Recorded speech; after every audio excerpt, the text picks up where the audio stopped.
So recently was my birthday, and you renew your tabs around your birthday. A lot of people do, or at least I do, for your license plate. Right. So I went to the Secretary of State, just thinking, whatever, I gotta go get this done. Went in there, all went fine, but it was super busy. It's full of maybe like 30 to 50 people. And as I was leaving, I went to open the door. It's a push door, and I pushed it, and it didn't open. And then I stepped back, and I tried to push it again, and it also didn't open. And then I did kind of an awkward spin, like I don't know how doors work. And then I realized for about 20 seconds, I was pushing the wrong side of the door. It was a pull? No, I just, you know how leverage works on push doors? How you can't push close to the hinges? Oh, you pushed the hinge. So I didn't look back knowing that there were probably at least 10 people who saw this and were laughing at the dumb, fat, tooth-missing guy not being able to figure out how doors work. And as I walked to my car, I was mortified. But then I remembered, as part of my job, this happened once, which made me feel a lot worse.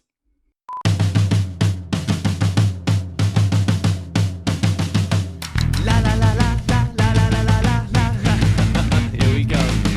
It's the Bible reloaded, logic explosion, like Jesus and Moses, but it's Hugo and Jake. The Bible is jaded, and most of it taken, so get educated with Hugo and Jake. Pull up you and stop what you're doing. It's Bible reloaded time. They call it debated, the theist will hate it. I'm talking to taken, but it's Hugo and Jake. So I'm with the show then, it's not candy coated. It's the Bible reloaded with Hugo and Jake.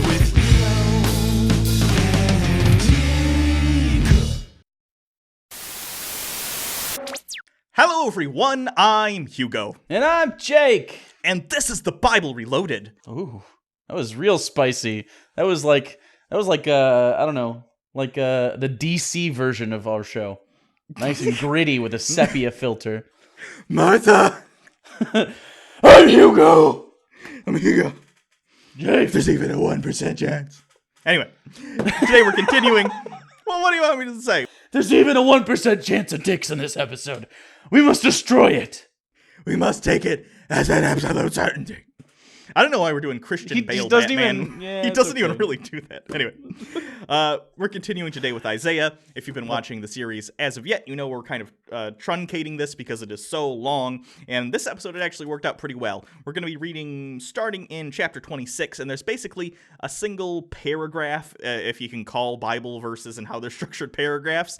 And each chapter at the beginning that's interesting, we're going to read it and maybe talk about it a little, and we'll do that up until we don't want to anymore. So that's pretty much how this is always going. Yeah, so we will read until we decide no more. Sure. So we're starting with Isaiah chapter 26. In that day, this song will be sung in the land of Judah. We have a strong city, its walls and ramparts. Open the gates, that the righteous nation may enter, the nation that keeps faith. Now, there's an interesting story.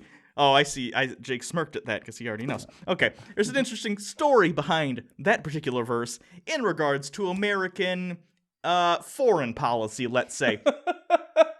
That's to say the least.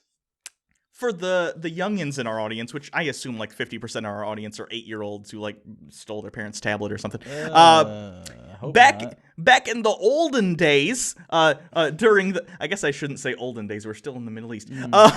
During the George Bush era of the Middle Eastern wars, Donald Rumsfeld was the Secretary of Defense, and apparently what happened was Donald Rumsfeld, during the Iraq War, while doing intelligence packets and stuff that would not only get sent out to people like the president and other people in charge of the military, it's actual stuff that's important, but also included in that were Bible verses, such as this one, which I just read, which I'll read again.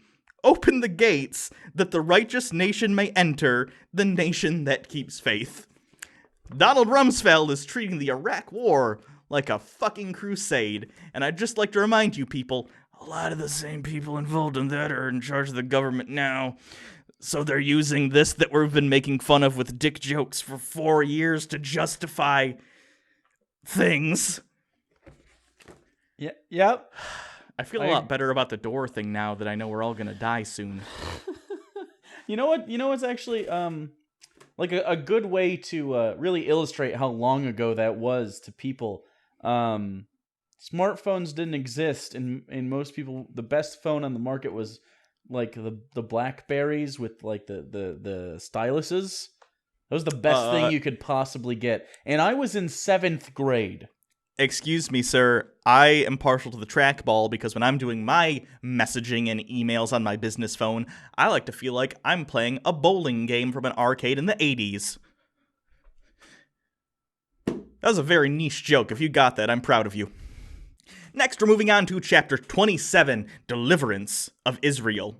In that day, the Lord will punish with his sword, his fierce, great, and powerful sword. Leviathan, the gliding serpent. Leviathan, the coiling serpent. He will slay the monster of the sea. That doesn't exist. No.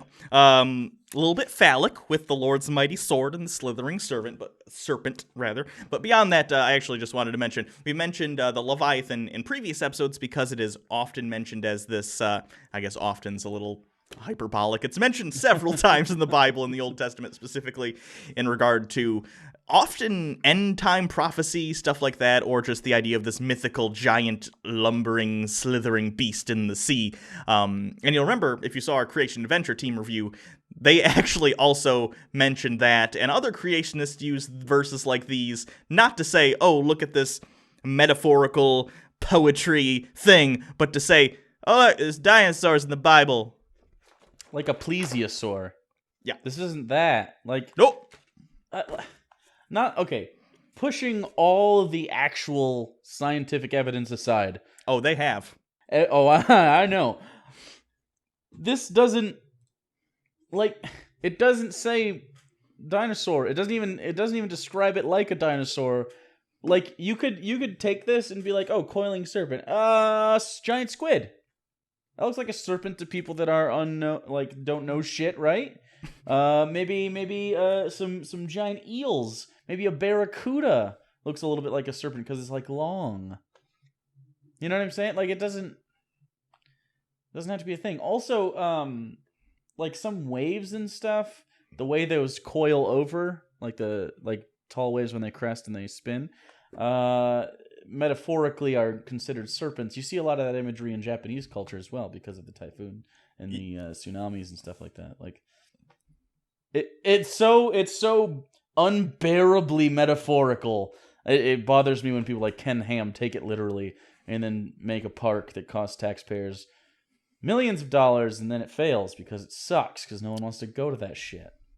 If it makes you feel better, Ken Ham, well, he does own a successful ministry and business. He also has to wake up every day and be Ken Ham. So, yeah. Next, chapter 28. Woe to the leaders of Ephraim and Judah. The next couple chapters, what they're going to do, the next 3 or 4 actually, I think, they're going to list various cities, because remember in a previous episode something similar happened, but now they're going to attack the cities for what I guess whoever wrote this saw as their moral misgivings. You know what I mean?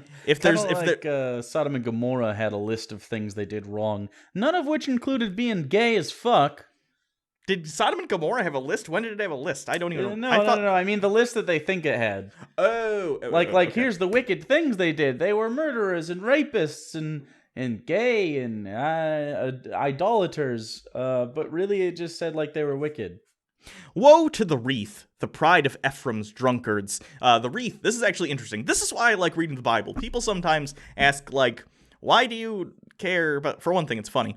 But secondly, I find cultural context interesting because it makes me think about the cultural context with which we view things and how it wouldn't necessarily make sense to someone outside of it. The whole wreath thing, that's actually, in other versions, it's also called the crown of pride. Apparently, culturally, to the Jewish people at the time, that thing, this wreath, this crown of pride would have had cultural connotations to drunk people, to alcoholics, to, I guess, they wouldn't have the term alcoholic, but something similar. Someone who spends all day drinking and being merry and, that kind of stuff. I'm interested in why it's a wreath.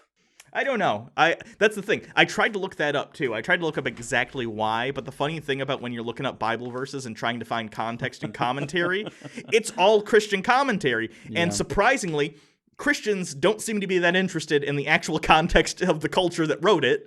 They're more interested in, like, whoa, how will this strengthen my faith? I am utterly shocked. I can't believe they didn't look at historical perspectives. So, if anyone happens to know, or a source which will explain exactly why wreath, why crown, whatever, I would love to hear it. I assume maybe it has to do with some ruler of a city or something, and maybe he was known to be a drunk, and it got a reputation. Who knows? I don't know. The only thing that makes sense with wreath is wreaths are typically made of plants, and hops are a plant that you could probably wreathify, but that doesn't make sense really. Like, that's just a stretch. Oh, maybe. Those are the two connected things between. Although they probably drank wine and not beer, so I mean, maybe grapevine. Did people make like wreaths of vineyard things of grapevines? Grape vineyard things. Fuck you, God. To the fading flower, his glorious beauty, set on the head of a fertile valley. To the city, the pride of those laid low by wine. See, the Lord has one who is powerful and strong, like a hailstorm and a destructive wind, like a driving rain and a flooding downpour. He will throw it forcefully to the ground. Wait, God's as powerful as like level 2 natural disasters? What? Yeah, Hurricane Katrina really took him by surprise. That wreath, the pride of Ephraim's drunkards, will be trampled underfoot. That fading flower, his glorious beauty, set on the head of a fertile valley, will be like figs ripe before the harvest. As soon as people see them and take them in the hand, they swallow them. They swallow figs whole? I don't know. I just like that they took the whole... This is one of those times when you have to appreciate kind of the writing of the Bible, and at least the idea. They're taking what they perceive as the sin of the city, drunkenness, and tying it into a metaphor to say, like a grape on the vine or a fig or whatever that might be turned into alcohol, you will too be snuffed out. I don't think they turned figs into alcohol. I think what they say is, what this specifically means is like as soon as it's done, you eat it instead of like saving it and taking your time. You just drink and drink and drink and drink. It's like gluttony, but for alcohol. Oh, I'm less impressed now. Oh, okay. They're all Frank the Tank, though. That's kind of interesting. Do you think they had like wine bongs? I think they did a wine pot stand. Not the wine everyday pong? Man. But I find it hard to believe that a couple city leaders, some affluent people, didn't have something similar to like a beer bong for alcohol. Oh man, I just got the best idea. Bible Reloaded fan hangout. We'll do it somewhere fun, and then we play Bible-based drinking games. So, oh god, wine pong, tippy goblet. I don't know what's another game like that. It could be. Maybe we'll make our own versions of Cards Against Humanity. Chapter 29. Woe to David's city.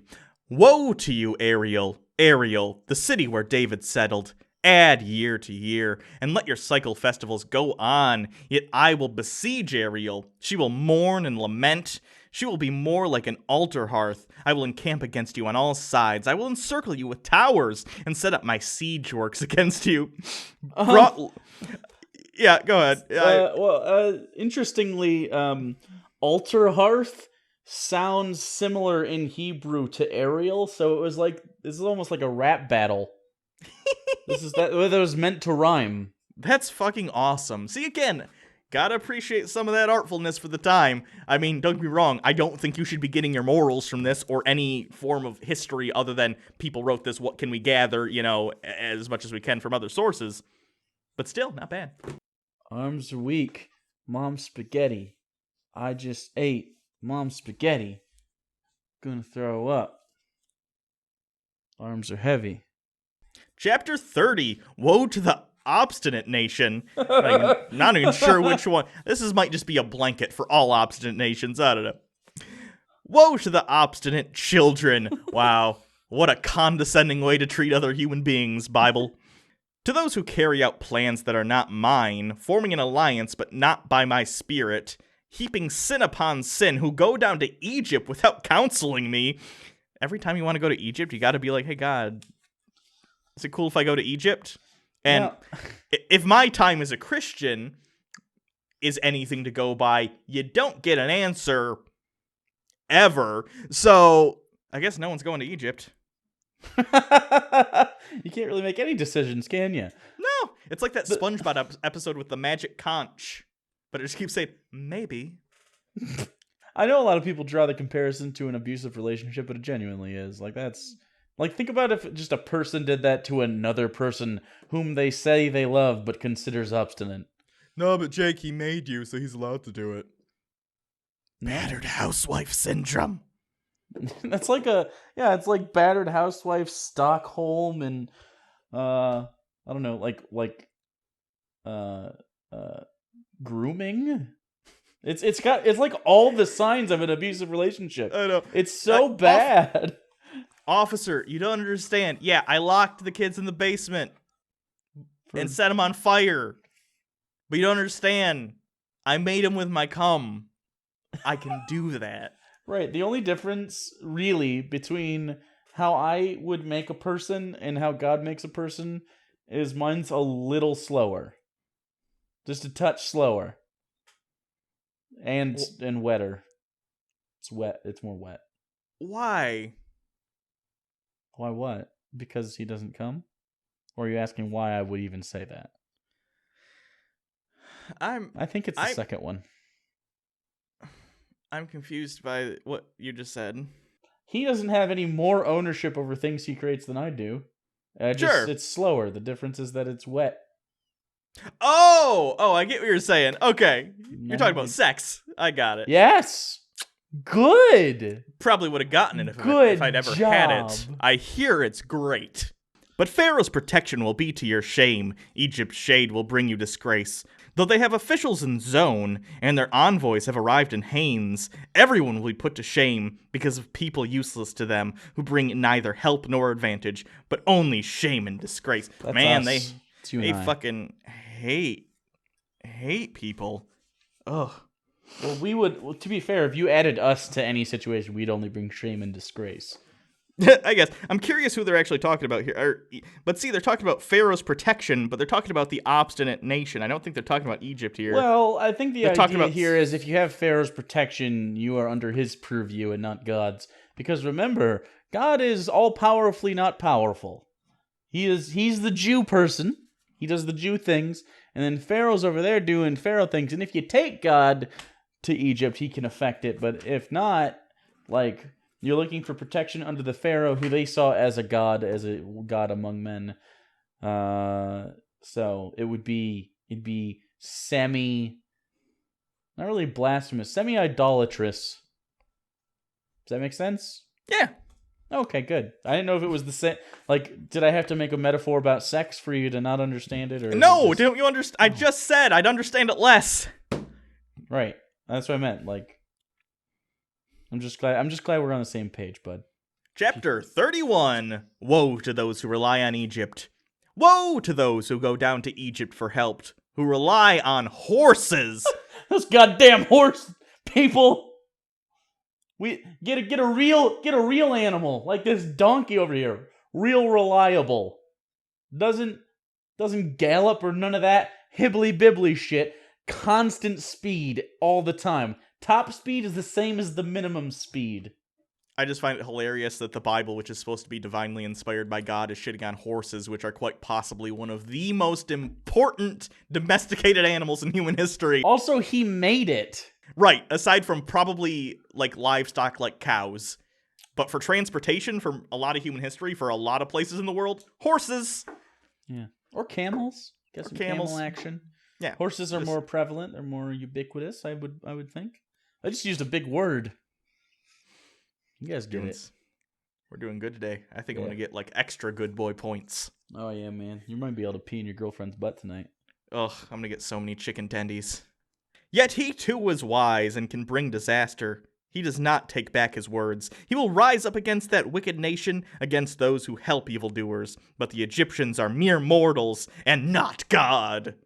Their horses are flesh and not spirit. Question. I feel like I know. You know what's so disappointing to me? You know the question. If you're about to fucking ask the question, I think you're gonna.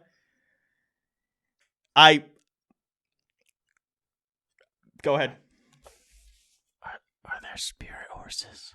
Okay, different question than I thought it was. What do you think I was gonna say? I thought you were gonna say, do they have Stallions of the Cimarron, which would be a very What? obscure DreamWorks animation reference. Why would I ask that? Because they made a movie called Spirit about a horse. No. And it was called Spirit, Stallion of the Cimarron. I know, it is stupid. That's why that's the opinion I have of you. I thought you were going to make a joke that dumb, and I was going to have to work with it. No, the implication here is, like, Team God has spirit horses, which are much cooler than your normal flesh horses. No. Which, by the way, flesh horse sounds like a dominatrix traveling group of gypsies. Okay, I'm not even going to touch the last part of that, but the earlier part, they're just saying that they see, because Egypt at this point has a strong military with lots of chariots and horses and stuff, they're saying they might have the actual manpower, but you have the spiritual fortitude, which is, of course, bullshit. If Egypt wanted to, they probably could have wiped the shit out of them at the time. But that's not the point. You get the idea. I think everyone's pretty disappointed in you not addressing the traveling band of dominatrix gypsies known as the spirit or the flesh horses. Well, that's okay. You always leave them wanting more. Maybe next time. You're a gypsy dominatrix. Wait, you're a dominatrix gypsy. A gypsy dominatrix would specifically only have customers that were gypsies, I'm gonna put my book over here instead of ruining the camera. Edit that. Maybe. Anyway. I guess that's it for this episode. Jake, did you have anything? You said you had something you wanted to... Yes. What a good segue, Hugo. You're very professional. I'm very charismatic. That's friend why of mine, good buddy of mine, Mikey Pullman, he's a local comedian here, and I've been talking to him about YouTube forever. He just put up a clip on YouTube of his recent, it's only like a 6 or 7 minute bit. He's really funny though, and I want you guys to see it. He didn't ask me to do this. Hugo and I watched it together. We both laughed the whole time. It's very good. He's actually also my Dungeons and Dragons DM. So you'll see if you follow me on Twitter. I mention that from time to time. Great guy, Mikey Pullman. Here's actually one joke from that, and then the rest of the stand-up will be down in the description. Please click on it. A couple other things about me. I am bisexual. And if that makes you weird, I will suck your dick so you can relax.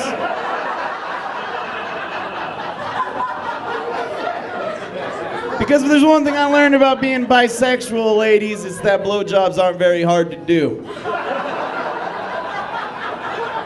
And I'm willing to do that job so that we can have a good show together.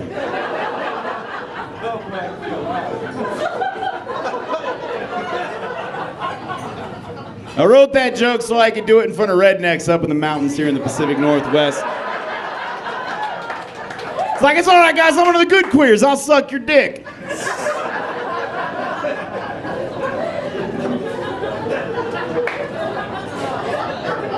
Wow, I know, right? So yeah, go see that. Other than that, you can follow Hugo at Hugo Reloaded, and you can follow me at Bible Reloaded. You can also subscribe to the channel if you want more of this, and make sure you click the little bell so you get notifications, because YouTube, I don't even know what they're doing now. Just click the bell. It's okay. Also, we're going to be launching a website soon. That's going to be a lot of fun, and we'll be having extra content over there, and cool stuff, a forum, all sorts of bells and whistles, and digital bells and whistles. I like that. Click on them. You ever notice when we announce things or say things, we start out real strong and confident, but the more we talk and listen to the things that are coming out of our mouths, the less confident we are in the things we're saying. I'm excited about the website, but it'll be cool. It's also going to kind of help us ride the wave of YouTube Adpocalypse 2017, Part 1, because this is probably only Part 1. Because we'll have some different stuff over there, which would be cool. But and that'll be hugoandjake.com. You can go to that, but it's not going to do anything for you. It's password blocked. So, anyways, in the meantime, Patreon's a fantastic way to support us and other creators that you really like, because we absolutely need it at this point, which is sad. It gives us sadness. Yeah, we're doing the PBS approach, but we're like forced. It's nice. Yeah, I'm sorry, guys. I hope once this video's over, you enjoy the hashtag new YouTube TM with a front page full of makeup tutorials, those creepy Elsa Spider-Man videos. What the fuck are those? The kids watch them. They're awful. Oh, you shouldn't let the kids watch them. They're I really shouldn't, weird. but I'm not like they like them. I'm not gonna be like, nah, don't like that thing. You like that thing, I guess. You can be a weirdo. I don't care. Did you watch the one where it's like he throws didn't watch- Spider-Man? Okay. I didn't watch any of them. I just know that they're on. Like I've seen parts, and it just like, no, I'm done with that shit. It makes me feel bad about all the work we put into this. Honestly, It does. It's like all we have bullshit. to do is put. It's like, God, maybe we should just make thinly veiled fetish porn for kids because I'm 80% sure yeah. that's what. I'm 80% sure that's what those Elsa Spider-Man things are. ugh. It's like Anyway. it's like porn for kids, but not in a sexual way. Does that It's make ju- sense? Does that make sense? It's the you know what? equivalent of what porn would be for children. It's like Candy and Elsa and Spider-Man and all the things that they really like. It really gets them going and gets them really excited. It's all this. There's no content. It's aesthetically there. It's- The idea is there, but yeah, I get that. Yeah. It's How like, has Disney not sued the balls off of them yet? By the way, they own. Oh wait, no. So no. Disney owns Marvel. Yep. Marvel. not but Spider-Man? they own Marvel, but that's only for movie rights. That's not a movie. It's on the internet, which I think would count towards it. Fuck it. You guys don't care. Until next time. Let's talk about copyright on these shitty Spider-Man and Elsa videos. Honestly, fuck it. We should make another channel and just talk about random bullshit like that. Anyway, until next time.